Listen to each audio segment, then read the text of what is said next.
আসসালামু আলাইকুম প্রিয় ভাই ও বোনেরা, আপনারা কেমন আছেন? আশা করি আলহামদুলিল্লাহ সবাই ভালো আছেন। আমিও আলহামদুলিল্লাহ আপনাদের দোয়ায় ভালোই আছি। তো চলে আসলাম আজকে একটা রেসিপি নিয়ে। দেখুন, আমি এখানে খাসির মাংস ভুনা করে নিয়েছি, আর এখানে আমি রাইস কুকারে পোলাও বসিয়ে দিয়েছি।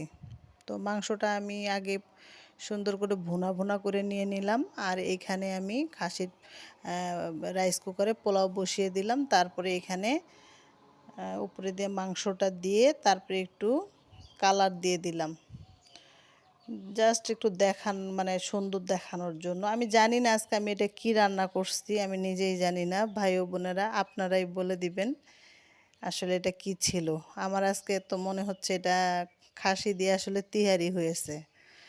খাসি দিয়ে আসলে কাচ্চি হয়, কিন্তু আমারটা আজকে তিহারি হয়ে গেল।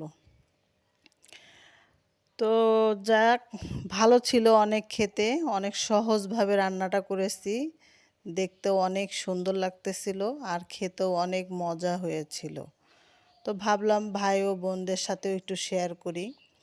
এভাবে আসলে বিরিয়ানি, গরুর মানে বিফ বিরিয়ানি হয়, এভাবে কাচ্চি বিরিয়ানি মানে কাচ্চিটা করা যায়। তো আমার মানে খাসির মাংসটা ছোট ছোট পিস ছিল। আর আমি জানি না, আমি মানে কাচ্চি রান্না করতে আমার ওইভাবে মানে ইচ্ছা করতেছিল না।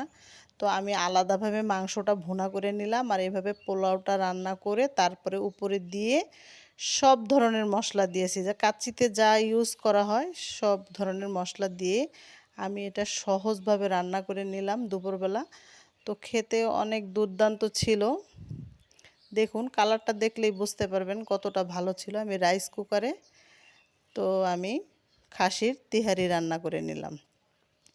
তো আপনাদের যদি ভালো লাগে এভাবে, অনেক সময় আমাদের আসলে মেয়েদের রান্না করতে ইচ্ছা করে না, তো সহজভাবে যদি এভাবে রান্না করতে চান তাহলে রাইস কুকারে রান্না করে নিতে পারবেন।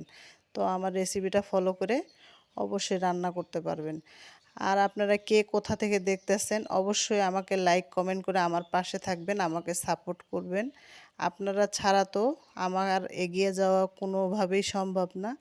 তো সবাই ভালো থাকবেন, সুস্থ থাকবেন, এই কামনায় আজকের মতো ভিডিওটা আমি মানে এই পর্যন্তই শেষ করলাম। আল্লাহ হাফেজ।